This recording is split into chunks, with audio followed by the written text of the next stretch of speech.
So gaslighting is a form of emotional abuse. It's where a person doubts the reality of another person, leaving that other person very, very confused.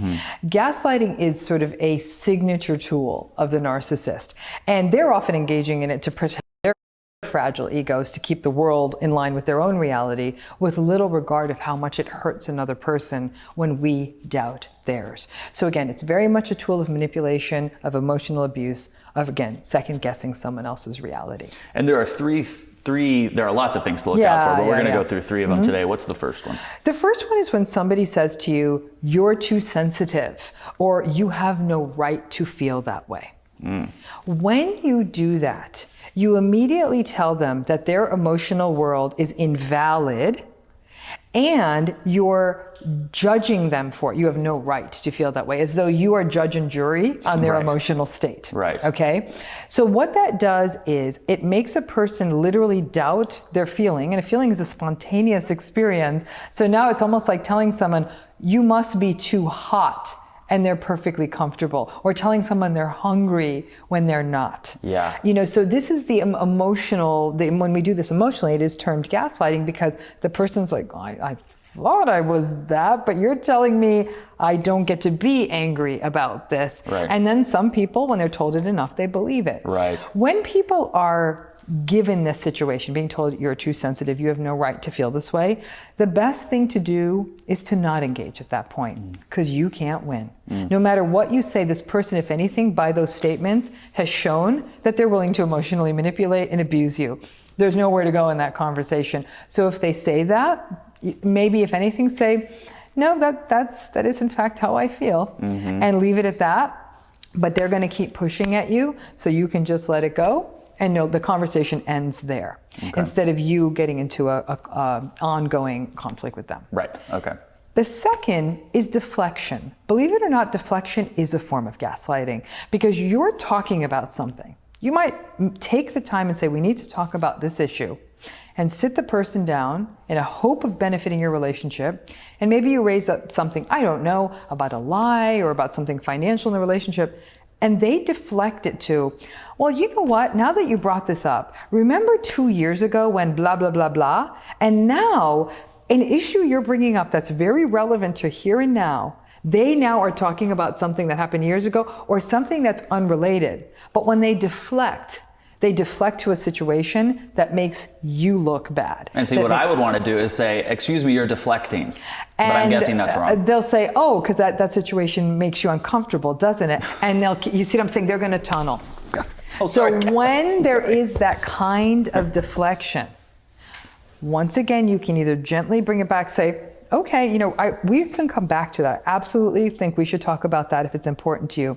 I really want to stick right now, though, to the issue that we were originally talking about. Oh my God, you know, it's really hard to talk to you about. And then they might keep going back and forth. If you have to rein them in more than twice, that conversation is done. You're going to have to either find a different forum for it, or realize you may never get to have that conversation. Yeah, so managing expectations is a reoccurring theme when you are dealing with someone who's a narcissist. Especially gaslighting. Especially gaslighting, yeah.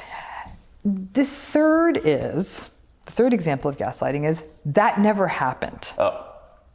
So to which, you know, most of us, when we're told that, our first tendency, believe it or not, is, maybe that didn't. You know, I'll always say, like, I'm getting a little older, maybe I didn't remember that. And there will be people, the internet's made this easier. They'll go back over old photos, they'll dig up old emails, and they'll say, ha, there it is. And proud as punch, they'll trot that evidence up to the narcissistic person and say, see? Narcissists don't like getting caught in the inconsistencies of their gaslighting. They will either get angry or they'll deflect again.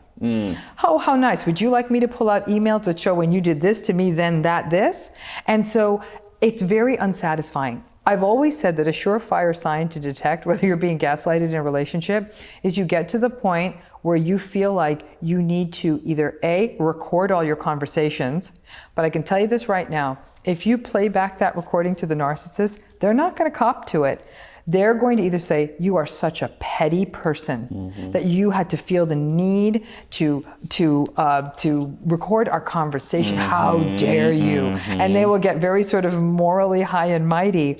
but you're doing this to preserve your sanity.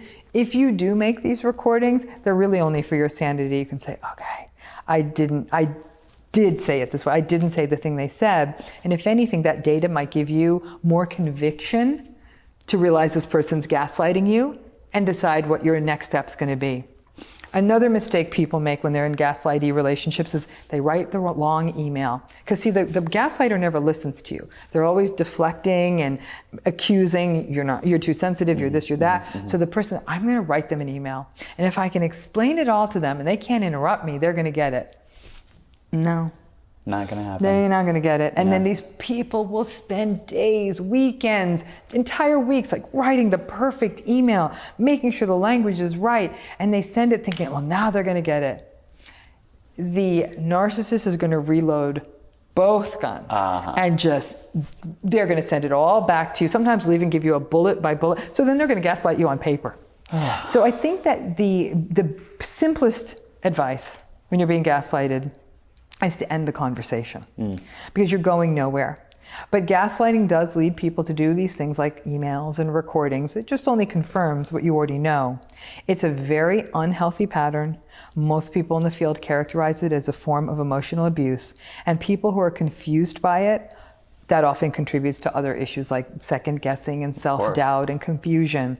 And at that point, I really think that it's critical to get the mental health services you need, talk to someone about this, and really figure out what you want the direction of this relationship to be. Yeah, and figuring out that direction requires getting an education. In this MedCircle series on narcissistic abuse, we say gaslighting as if they took a weekend course on gaslighting to implement. No, that's this is a natural trait behavior that they have. So when we talk about gaslighting, one thing that makes people go mad is they must know they're doing this. Ish. And the reason I say ish is that because of a narcissist's core insecurity, they're singularly motivated to protect themselves and their reality, or their version of reality. And so when they gaslight, it's not like they're, I'm going to manipulate this person. It's not like the evil genius kind of thing. It's the fact that they have no empathy. So they don't stop to think what this kind of conduct would do to another person. They're entitled, so they feel they have the right to do it. And they're fragile, so they don't want to be sort of found out. And they want to protect what they might consider a fail or a mistake. So the combination of those three things come together to make gaslighting an easy out and to minimize anything bad they did. So when they say, you're being too sensitive, what that's really saying is, all right, you're having a feeling and maybe I'm responsible, but let's not even, I don't want to talk about it anymore kind of thing. They're just minimizing. And minimizing is a form of gaslighting. So it's probably not an active but it's definitely it's a passive process, which actually makes it more dangerous because they do it without thinking.